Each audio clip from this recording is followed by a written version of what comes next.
Hey everybody, welcome to another exciting episode of Coco and Daltz, your home for all entertainment, news, and opinions. I'm not Daltz. I'm not Coco, and you know what? I should just tell listener that I now have my phone ringtone is that music that's playing us in. Oh, really? Yep. Oh, wow. Yep. How did you do that? Well, I can't say anything because of licensing arrangements, but let's just say that I got it done. That's you getting stuff done. Getting stuff done illegally. Kicking ass and taking names. You gotcha. So this is our 49th episode. Wow. It's a milestone in just over 2 full years. This is our 3rd year of the podcast. We're Exactly at 10 more than my age. What? I can't do math and I've had wine. So that's like a really bad combination right now. So I'm going to ignore that you said that and instead say that today we are reviewing Six Underground, a Netflix original movie that was released in December, starring Ryan Reynolds, the guy who played Brian May in Bohemian Rhapsody, the guy who played the amputator, doctor, drug dealer, evil guy in season 2 of Goliath, the guy who played Dr. Dre in Straight Outta Compton, Melanie Laurent, who played Shoshana in Inglourious Bastards. Melanie Laurent. And some other people. So, Daltz, would you like to give us a summary of Six Underground? So, Six Underground, not to be confused with Underground 6, because that's what I thought it was called there for a while. But Six Underground is a story of a billionaire played by Ryan Reynolds. Ryan. Like Melanie Laurent. Exactly. French. Ryan. He's Canadian, so that's how you pronounce it. Yeah. You pronounce it Ryan. Ryan Le Reynolds. Actually, Le Reynolds. But anyway, he's a billionaire, hires a bunch of people to get stuff done. And it's not Kicking ass and taking names. Right. It's a theme here for the podcast. And not in a Steve Jobs kind of way, getting things done, but just sort of like illegal stuff and sort of much malfeasance going on. Mm-hmm. So that's the summary of the summary. Now, the longer summary, so I don't know if there's a protracted summary. So there's like the Cliff Notes. Or Cole's Notes, as we call them in Canada, yes. And then, so you just did like the Twitter version, and now you're going to do the Cliff Notes. Thank you. Much better comparison. And so what happens here is that Ryan Reynolds and team need to get illegal stuff done, and it's really complicated what they need to get done. So that's the longer version. That was actually also a Twitter version. Sorry. That's okay. So the bottom line here is this story is very complicated and hard to follow.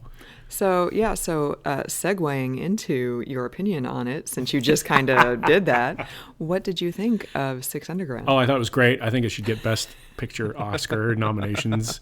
I think it did come out before the deadline, so it could have been for your consideration to the Academy. It's one of those great crimes of the nominations that it was not nominated for an award. I thought it was well-intentioned. Okay. Ryan Reynolds is trying to be like Deadpool-y kind of guy again, smart aleck. I really like Ryan Reynolds. Let's just say that off the top. Fellow Canadian, Ryan Reynolds. Fellow Canadian, as with all Canadians, I know who he is. I'm familiar with him. You know, we've had linguini together and stuff like that in Vancouver. He's double R from Van City. Right. And I'm PG from north of the 49th. Chinguacousy Shores. And so off the top, very good, funny. I like him on Social. He's got good political views and all that sort of stuff. So I'm a big Ryan Reynolds fan, although I can't say more than 3 movies that I've ever seen that he stars in. Having said that, this movie is just trying too hard to be Deadpool, trying to be like Transformers or something, trying to be like the Fast and the Furious with all the Fast and the Furious. That's great. The car chases. Yeah, at one point I turned to you and said, "Is this whole movie just a car chase?" Because it was the first 40 minutes of the movie was a car chase, and it was just really hard to follow why they were in that car chase. It was a fantastic car chase. The special effects were amazing. The realism of the car chase was very differently done too. So in other words, you see people actually pop out of cars and roll around when their car crashes. You know, it was very realistically done. Whereas in typical Hollywood movies, you see a car does 57 rolls and nobody ever pops out of the car, and you never see anybody actually in the car. So there was some realism there. The special effects were good. The dialogue tried to be witty. It tried to be, like I said, Deadpool-y and back and forth and that sort of thing. It felt a little forced, and it also felt like it was improvised, but not in a good way. Yeah, I would concur with that. So it's sort of like there was an extra beat or something like that every time, somebody would say something, a bad guy would say something, or a good guy would say something, and Ryan Reynolds would look, and then he'd react. And it was sort of almost like improv class 101 kind of thing. So, and the whole thing was just kind of a contrived mess and convoluted. And convoluted is a good word. Yeah. Michael Bay was the director. Right. Who? So that's all we got to say about that. Right. I'm surprised he's still making movies. But that's enough of me talking, Coco, because I think I've pretty much clearly laid out my opinion. What did you think of 6 Underground? So you mentioned Michael Bay, and I understand that we're not supposed to think too hard about Michael Bay movies. They're just, right. Or at all. Right. They're just chicks in bikinis and splosions and car chases, and that's pretty much all this was. I'm going to make your head explode when I say I actually think this would have worked better as a series. Oh, I thought you were going to say as a book. That would be amazing. Competing against Margaret Atwood for the Booker Prize. 6 Underground. I'm going to blow you up. Yes, definitely. I think it would have been better as a series because like I said, it's a Michael Bay movie, so you shouldn't have to think too hard about it. But I think it was really convoluted. I think it tried to have character development, but didn't necessarily succeed. So if we had gotten maybe a 6 to 8 episode series instead of just one 2-hour movie, I think maybe you could have gone into every character's background and more of what makes them tick, and you could have developed that more and what makes them want to quote unquote be a family, since they all left their families behind to join Ryan Reynolds' troupe of vigilantes, right, who travel around the world starting coups, which, by the way, the coup they started in Turkestan, which is not a real place, spoiler alert, is like the fastest coup between Turkey and the fastest coup I've ever seen in my life. Like the dictator's brother goes on TV and says, "Let's rise up against my brother," and suddenly everybody in the country is out in the streets with placards with the dictator's picture with like the red circle and the line through it. But he's still in power. But he's still in power, and I'm like, where did these people get all these materials to rise up suddenly? Like, is that a thing that actually happens, or is it like more of a slow burn? So you're trying to apply logic to a Michael Bay storyline. And the other things that were illogical were, in that opening car chase when they're trying to get away through the streets of Florence, why you got like a lime green Tesla? Like, why don't you just have like a black car or something? Like, why do you get, like, you could have a yellow car. That's the only way you could stand out more than having a lime green Every other car was like gray or black or something like that, yeah. And then, where are we going to see them? Oh, there they are, 4 miles away in that lime green car. Exactly.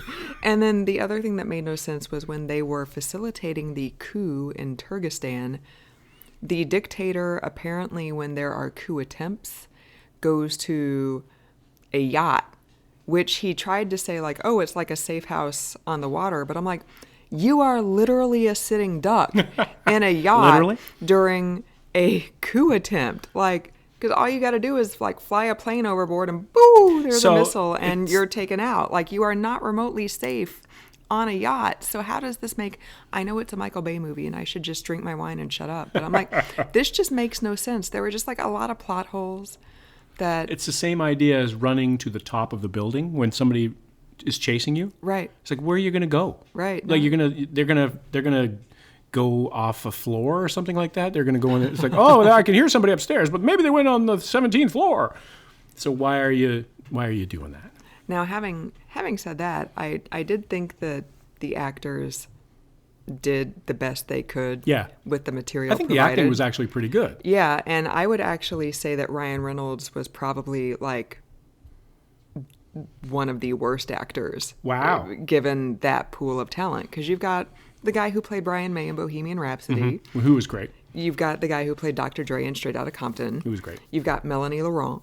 She was great. You've got the guy who played the amputator in Goliath, who played a radically different character from his Goliath character. Right. And I was right. like surprised. I was And like, also against type of that kind of character. right. Yeah, so I thought he did a great job. So, Yeah.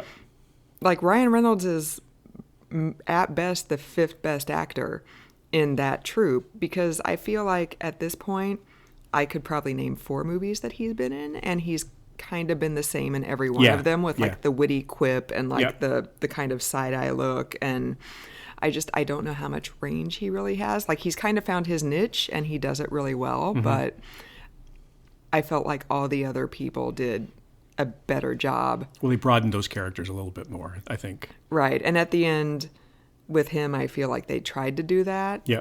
But I don't really know how much, because I was just like, wait, where did this kid come from? Right. Like, and now suddenly well, that was the flashback scenes when they put the character's number up, so all the characters are called numbers. Right. Nobody has names. Nobody has names he doesn't want them to get attached to each other. And right, and you don't want to be identifiable if you get caught or anything Right. like that. So everybody's 1 through 6, and then one of the numbers dies, so they add a 7th.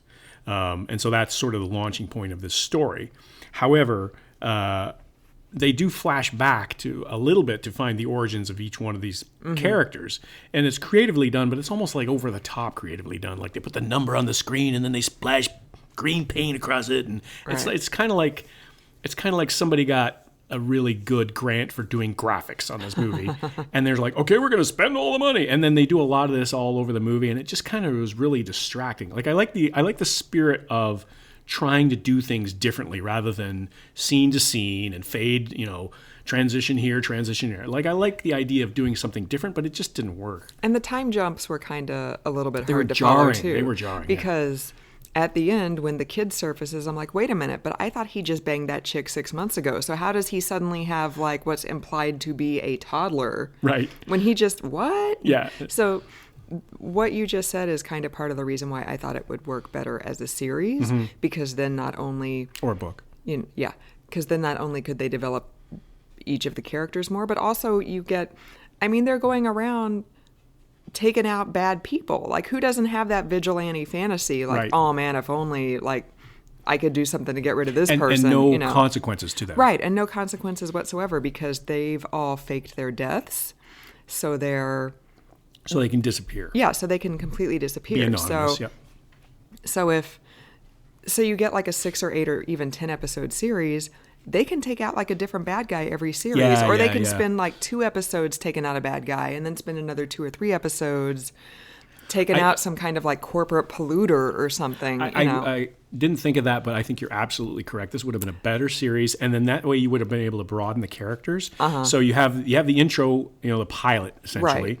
and everybody meets everybody, and this is how it happens. And then as each episode goes along, you get more in depth about each one of the characters. So the second episode is getting to know 2 better. Let's just make it trite. And then the third episode is getting to know 3 better. And there's flashbacks within there. I think it would have been a lot more cohesive and a little bit more digestible, especially if this is a Netflix original, which is what we should have said off the top. I think you did say I might that. have said Okay, that. so you did. So, and I wasn't listening because the producer was yelling at me about something. Well, and you're a man, so. Oh yeah. So, but I think that if you have like an 8-part series, then you can deal with it, and you can gain more sympathy for the characters. Like I really didn't have any sympathy for the billionaire that Ryan Reynolds was playing. Right. Is he supposed to be Elon Musk? Is he supposed to be Steve Jobs? Is he supposed to be Warren Buffett? Like I'm not really sure what he did and how he got his money. Maybe I fell asleep at that point, but. And he finds number 7. He shows up at the guy's house and he's like, oh, I saw that you did blah, blah, blah thing, and how I saw that is unimportant. And I'm like, well, why don't you show us how you made your money and how you're able to have access to all that stuff? That's a good way to introduce us to his character. Right. Yeah. So even though we're constantly saying, oh my God, there's so much content on Netflix and Amazon and Disney Plus, how are we ever going to consume this all? Like, I would have watched 6 or 8 or 10 episodes of 6 Underground. Yeah. And maybe it was supposed to be 6 episodes or something like that, and they combined it into one movie. I mean, it was just really hard to follow. There was a lot of really spectacular action, and there was a lot of it was quick cut action too, right? So hard to follow, and it seemed like not only was the graphics budget huge for this, but it seemed like the special effects budget was huge for this. So they just were trying to jam in as many really cool effects as possible, which they were really cool. And it's a Michael Bay movie, so you know that that's going to happen. Right, splosions. There were splosions galore, but there was also, it was too much. It was more chase and explosions than there was actual. I think if there had been less of that stuff, there would have been more time to develop those characters and give us a little bit of meat to, because the acting was good, like we said, and the characters were believable. Why each one of them was in this gang, in this posse, because they were, they had certain things that were wrong with their lives, or they had given up certain things because of this and because of that. So I believe the thread there, but it just wasn't broad enough for me. It wasn't fleshed out enough. So I don't think we're going to be on the Ryan Reynolds distribution list of after this podcast. You're gonna at him on Twitter, and like all of his Twitter minions are gonna come after us, and they're gonna dox us, and they're gonna say, "What kind of a Canadian are you when you don't blindly follow Ryan Reynolds?" Well, that's what they're gonna say. But you still kind of do, though. Yeah, I do. So you said Melanie Laurent, she was 2. 3 was Manuel Garcia Rufo, who was the guy who was in Goliath. Goliath. Yeah, sorry. Yeah. I keep saying Giant, but it's Goliath. Ben Hardy was 4, and he's the drummer from Bohemian Rhapsody. So he was great. Adria Arjona was 5. Who her character was very underdeveloped. And I will say, she was a doctor in this. So there was one part where they busted the dictator's brother out of his hotel prison cell to get him to Turkestan to attempt the coup. And her face was picked up on, cameras at the hotel. And some British lady told the dictator, we ran her through facial rec and she was supposed to have died 7 years ago. So how did she suddenly turn up? And I'm like, I totally thought that was going to be a bigger part of the story. Right, like, and then it disappears. And then it completely disappeared. So that's another way you can take a 6 or 8 or 10 episode series is now people are hot on the trail of, well, she's clearly working with somebody, like... Well, and that's what makes me think that maybe this was supposed to be a series. A pilot, yeah. Yeah, like a pilot for a series, so that if it works well enough, Netflix would be like, hey, you guys want to keep doing this? And because Netflix is throwing money at everybody, why not throw it at Michael Bay and Ryan Reynolds? Right, exactly. And 2 big names. 2 huge names, and get them involved in the fold and have a series. They don't have this kind of series in terms of their original content. They don't have like an action-y, explosions kind of thing, right? Right. So maybe that's something that they... there was a need there to fill, and they wanted to fill it potentially. How rare is it for us to be like, we didn't really like this, but we totally would have watched it as a series? Right. Like, well, and this is the new reality too, right? Like, right. I mean, this is the way it is in the streaming world. It's like I wouldn't come out of the movie theater. Right. 5 years ago and say, I didn't like that movie, but it would have been a really good series on CBS. Right. Like, Totally. there's no way I would have said that. But now, this is the way that these things are changed. I think that's perfectly plausible.